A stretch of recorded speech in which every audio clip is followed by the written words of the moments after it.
சங்கரா தொலைக்காட்சி நேயர்களுக்கு நமஸ்காரம். இன்றைய தினம் முதல் வினாவாக நாம் சிந்திக்க இருப்பது, நாகப்பட்டினத்திலிருந்து கோதை அப்படிங்கிறவங்க கேட்குறாங்க. சுடலமாடசாமி அப்படின்னு ஒரு சாமி சொல்கிறாங்க. அந்த சாமி வேட்டைக்கு போகுதுன்னு சொல்கிறாங்க. அது பின்னாடி போகும்போது அது சுடுகாட்டுக்கு போகுது.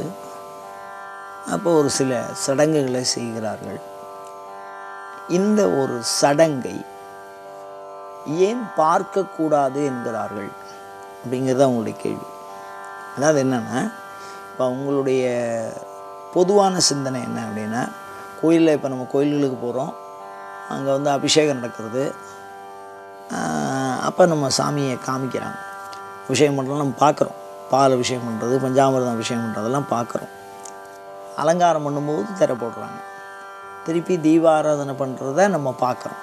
அந்த மாதிரி சில செயல்களை மறைத்து செய்கிறார்கள். அலங்காரம் பண்ணும்போது சாமி திறந்துருக்காது, சாத்தி வச்சுருப்பாங்க, திரை போட்டிருப்பாங்க. அதே சமயத்தில் அபிஷேகம் பண்ணும்போது நம்ம பார்க்கலாம், தீபாராதனை பண்ணும்போது பார்க்கலாம் அப்படின்னு சொல்லியிருக்காங்க.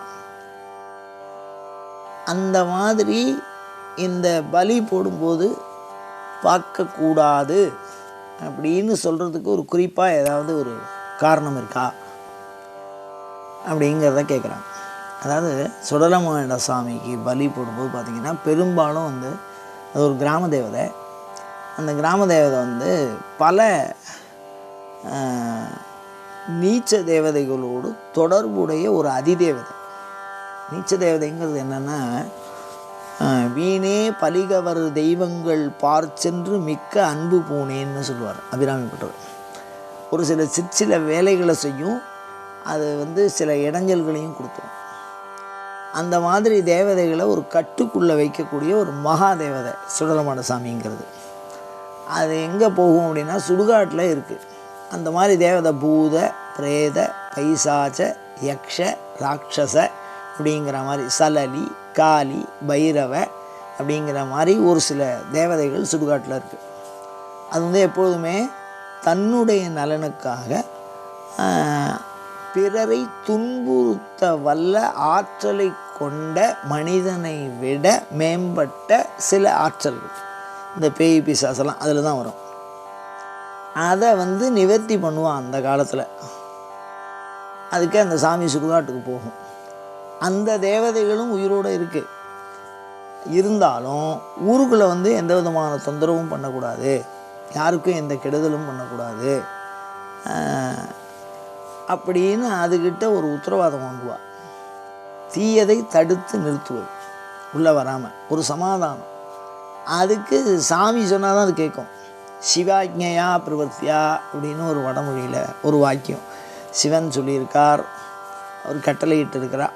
அவர் சொன்னால் எல்லாரும் சிவனேன்னு இருப்பார், மற்றவா சொன்னால் எழுத்து பேசுவாள். அந்த மாதிரி இந்த சுடலமாட சாமி சொன்னால் தான் இந்த பூத, பிரேத, பைசாச்ச, இந்த சல்லி, காளி இந்த மாதிரி சில தேவதை கட்டுப்படும்.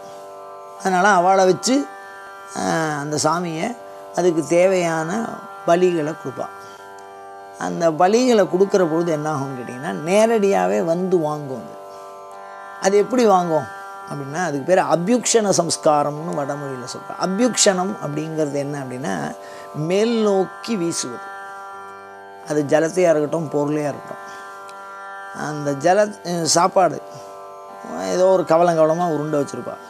சமயத்தில் மாமிசம் அந்த மாதிரி விஷயங்கள்லாம் இருக்குது. அதை என்ன பண்ணுவான்னு கேட்டிங்கன்னா, கீழேந்து உருட்டி சாமி பேரை சொல்லி மேலே வீசுவாள். அப்படி வீசும்போது அந்த தேவதை சாட்சாத் சாமியே கொடுக்குறார்.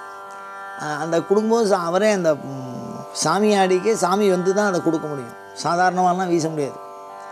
அந்த சாமியாடிக்குள்ளே ஆவேசுவாதம்னு பேர், இறை ஆற்றல் தங்கி அந்த சொல்லமான சாமியே நேரடியாக அவர் உடம்புல ஆவிர்வாவமாகி அது உள்ளேந்து அவர் அந்த மாமிச பலியவோ இல்லை ஏதோ ஒரு வஸ்து பொருள்களையோ தூக்கி மேல் நோக்கி வீசுவார். அப்படி வீசும்போது நேரடியாக அது பெற்றுக்கொள்ளும் அந்த பலியை. அதை ஒரு சாமானியமான ஒரு ஆட்களாக இருந்து நாம் பார்த்தோம் அப்படின்னு சொன்னால் ஒரு சில இடையூறுகள் வருவதற்கு வாய்ப்பு இருக்கிறது. ரெண்டாவது ஒரு மரணம் ஏற்படுவதற்கு வாய்ப்பு இருக்கிறது அப்படின்னு பழைய காலத்து நம்பிக்கை. ஏன்னா நீச்ச தேவதைன்னு சொல்கிறான். ஒரு அஞ்சுதலை தரக்கூடியது, ஒரு ஜுரம். அந்த காலத்தில் பயத்தினாலே சில பேருக்கு ஜுரம் வரும்.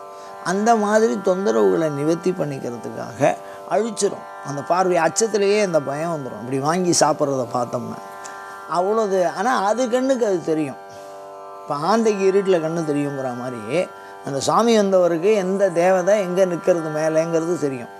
அதனால் பக்கத்தில் இருக்கிறவா தக்க பாதுகாப்போட காப்பு கட்டின்னு இருப்பாள்.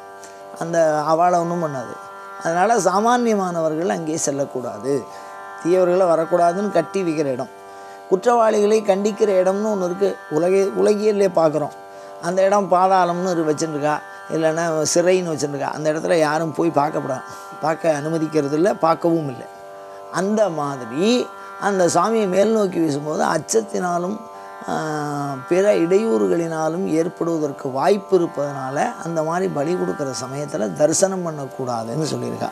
மேல் நோக்கி சாமி வீசுவா பலியெல்லாம், அப்படியே தானாக வாங்கிக்கும் அந்த சாமி.